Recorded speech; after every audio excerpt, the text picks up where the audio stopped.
राधारानी से अलग भाव, ठाकुर जी से अलग भाव चल सकता है, कोई दोष नहीं है, लेकिन ये साधन काल में जब सिद्ध अवस्था आएगी तो दोनों का भाव एक हो जाएगा। लेकिन साधन काल में तो हो सकता है, कभी कृष्ण को पुत्र मानो, कभी कृष्ण को मित्र मानो, कभी कृष्ण को प्रीतम मानो, ये तो चलता रहता, साधन काल में चलता रहता। कभी राधा को सोत मानो, देखो ये पहले राधा जी को सोत मानती थी, कृष्ण मेरे पति है, राधा मेरी सोत।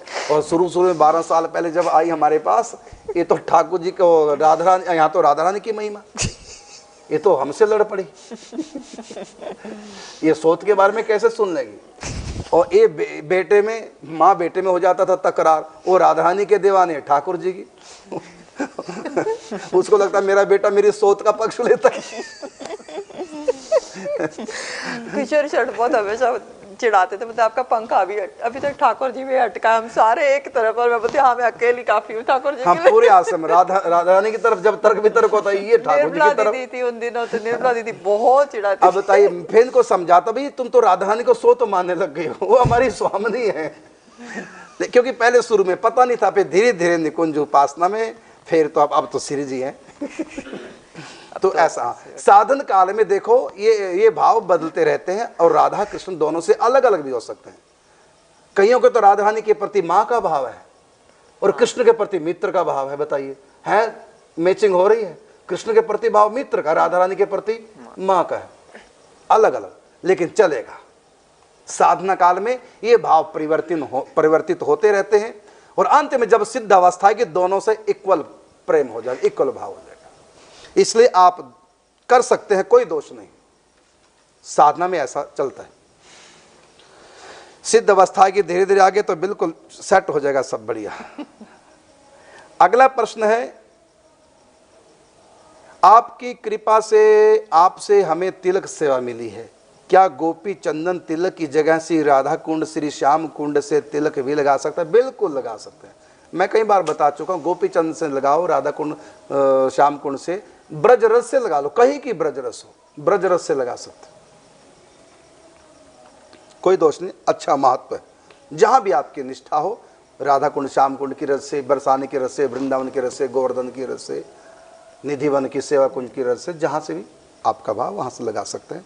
शास्त्रों में विधान है, ब्रज रज का तिलक लगाना, गोपी चंदन का तिलक लगाना विधान है। आप बिल्कुल ठीक। हाँ, तुलसी से भी, तुलसी चंदन से भी। तुलसी चंदन 2 प्रकार के होते हैं, एक तो तुलसी की लकड़ी घिस करके, उसको भी तुलसी चंदन बोलते हैं, और दूसरा तुलसी जब उदास हो जाए, मतलब सूख जाए, उसको उखाड़ लो, सूखी तुलसी को उखाड़ लो, उखाड़ के जड़ में जो मिट्टी लगी रह जाए उनको अलग से झाड़ लो, वो जो रज है उस रज की बहुत महिमा है। गमले की रज नहीं, गमले से उठानी नहीं, तुलसी जो जब सूखी को उखाड़ेंगे, जड़ में जो रज लगी रह जाएगी, उस जड़ को, रज को अलग झाड़ लो, उसकी बड़ी महिमा बताइए, उसको तुलसी चंदन उसको भी कहा गया। तो उसका भी तिलक का विधान शास्त्र में है, इसलिए आप कर सकते हैं, कोई दोष नहीं। अगला है कि भगवान ने 84 लाख योनियां ही क्यों बनाई, 83 लाख क्यों नहीं, 85 लाख क्यों नहीं? ये नहीं लिखा है, तो मैं अपनी तरफ से कह रहा हूं, तो उसका अर्थ ही निकला ना। तो भगवान ने 84 लाख योनियां ही क्यों बनाई, और हमें इसमें डाला ही क्यों है? ये पंगा ही क्यों लिया ठाकुर जी ने हमसे? क्या बिगाड़ा था उन्होंने? हाँ, ये तो मेरी तरफ से, आप बताइए। ये बात नहीं है, ठाकुर जी ने हमको 84 लाख योनि में डाला है, ऐसी बात नहीं है। क्योंकि 3 तत्व अनादि हैं, आत्मा, परमात्मा और ये संसार माया। और जो जीव है, यानी जो आत्मा है, जो जीव बोलते हैं, जो माया में बद्ध है, तो ये जीव है अनादि काल से ही माया में बद्ध है, क्योंकि ये 3 तत्व अनादि काल से है। ठाकुर जी ने माया को बनाया नहीं है, और ये माया के ही विकार है, तमोगुण रजोगुण, ये 84 लाख योनि, ये सब माया के विकार है, माया से उत्पन्न हुए, बनाए नहीं है, ये सदा से, ये सदा से है। 84 लाख योनियों का ठाकुर जी ने निर्माण नहीं किया है, ये सदा से ही है, सदा से है। 84 लाख योनि बनाई नहीं गई, ये संसार बनाया नहीं, सदा से है। गीता में इसका प्रमाण है, पुराणों में इसका प्रमाण है। आप बताएंगे? न रूपमस्य। हाँ जी जी। तो गीता जी में ठाकुर जी कह रहे हैं, न रूपमस्य तथोपलभ्यते नान्तो न चादिर्न न च संप्रतिष्ठा अश्वत्थमेनं सुविरूढ़ मूलम असंग शस्त्रेण दृढ़ेन छित्वा। और इसी बात को भगवान निम्बार्काचार्य जी वेदांत 10 श्लोकी में तीसरे नंबर श्लोक में कह रहे हैं, अनादि माया प्रयुक्त रूपम त्वेन विदुर्वै भगवत प्रसादात। यानी जो जीव है अनादि काल से माया में बंध माया है। में ही है। सुन लो ध्यान से, आपके प्रश्न का उत्तर है, ये माया में जीव भगवान ने फंसाया नहीं है। प्रमाण दे रहे हैं गीता जी का 10 श्लोकी, कामधेनु 10 श्लोकी का श्लोक सुनाया, न रूप मसे तथोपलब्ध न अंतो न च आदि। इस सृष्टि का आदि नहीं है, शुरुआत नहीं, मतलब कभी भगवान ने बनाया नहीं सृष्टि को, ये तो सदा से है। बस अंतर है कि ये महाप्रलय के समय भगवान के अंदर लीन हो जाती है और फिर सृष्टि बाहर आ जाती है, फिर अंदर फिर बाहर, दिन में बाहर रात को अंदर। लेकिन जीव बध ही रहता है वो। हाँ, और आत्मा ही नहीं कि आत्मा कभी भगवान के धाम में थी वहां से आई। जो भगवान के धाम में चला गया वो कभी आता नहीं है। अवतार लेके आ सकता, कुछ विशेष काम करने के लिए, फिर वापिस चला जाएगा। जैसे सरकारी अधिकारी किसी काम से जेल में जाकर काम करके वापस आ जाते हैं, लेकिन जो कैदी हैं वो अलग हैं। तो सरकारी अधिकारी कैद में नहीं हो, तो कर्मचारी काम करने के लिए गए, काम करके आगे वापस गए। तो इस प्रकार इस दुनिया में भगवान के धाम से कोई जीव आ सकता, उसको अवतार कहेंगे, जन्म नहीं। वो कर्म परवश नहीं आया, वो कुछ काम करने के लिए भगवान का स्पेशल भेजा हुआ पार्षद कुछ करने के लिए आया, वो काम करके वापस लौट जाता है। तो उसको जन्म नहीं कहते, उसको अवतार कहते हैं। तो भगवान कहते हैं गीता में कि यद गत्वा न निवर्तन्ते तद धामा परमम। जो वहाँ चला गया जन्म मन के चक्कर में वो पड़ता ही नहीं है। अवतार ले सकता है मेरे विशेष कर्म प्रयोजन से, लेकिन वो 84 के चक्कर में नहीं पड़ता जो धाम में जा चुका है। तो ये अनादि काल से आत्मा माया में ही है, जब से है तब से माया में ही है। भगवान के धाम से आई नहीं, जा सकती है, वहाँ वन वे है, माया में दोबारा नहीं फंस सकती आत्मा जो चली गई।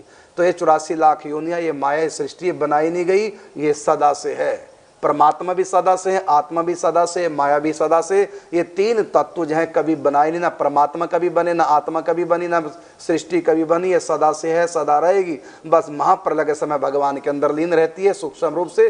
जैसे आप कंप्यूटर बंद कर दो, डाटा तब भी रहेगा, कंप्यूटर बंद करने पे भी डाटा रहेगा, लेकिन दिखाई नहीं देगा, अंधकार दिखाई देगा, काला काला स्क्रीन। और जब आप ऑन करेंगे तब जहाँ भी क्लिक करेंगे डाटा आपको स्क्रीन पे, पर्दे पे दिखाई देने लग जाएगा। लेकिन ऐसा नहीं को पैदा नहीं हुआ डाटा, वो पहले से है। इसी प्रकार ये सृष्टि का डाटा कोई भी नया नहीं बनता और ना कोई मिटता है। बस महाप्रलय के समय भगवान के अंदर डाटा, ये प्रकृति लीन रह के निष्क्रिय अवस्था में, सुसुप्त अवस्था में रहती है। और जब सृष्टि दोबारा फिर प्रकट करते हैं, फिर अपने अंदर से निकाल के बाहर। अंदर भी है ये, बाहर भी। प्रश्न उठता है फिर अंदर ही रहे ना, तो अंदर ये जड़ अवस्था में रहती है। होती तो चेतना, लेकिन निष्क्रिय होने से उसको जड़ता कहेंगे, माने बेहोश में। वो तो फिर सत्ता ही नहीं रही, जबकि सत्ता है, लेकिन उसको सत्ता महसूस ही नहीं होगी, वो तो निष्क्रिय पड़ा वहां। उसको अपने धाम की प्राप्ति के लिए मौका दिया जाएगा, फिर सृष्टि पैदा करके आत्मा को कि मेरे धाम में आ जाएं। ये मौका देते हैं भगवान सृष्टि में मनुष्य बनाकर। 84 लाख योनिया को मौका नहीं मिला, मौका केवल मनुष्य को मिलता है। इसलिए हम लोग बड़े भाग मानुष तन पावा, सुर दुर्लभ सदग्रंथन गावा। तो ये आत्मा भगवान ने बनाई नहीं है, हमको माया में फंसाया नहीं भगवान ने। हम जब से हैं तब से फंसे ही हैं, बनाया नहीं भगवान ने। भगवान इतने बुरे नहीं है, राक्षस नहीं है जो किसी को दुख देंगे। हम स्वयं अनादिकाल से माया में फंसे। और आगे बोल रहे हैं 84 में हाँ लाख योनियां क्यों है?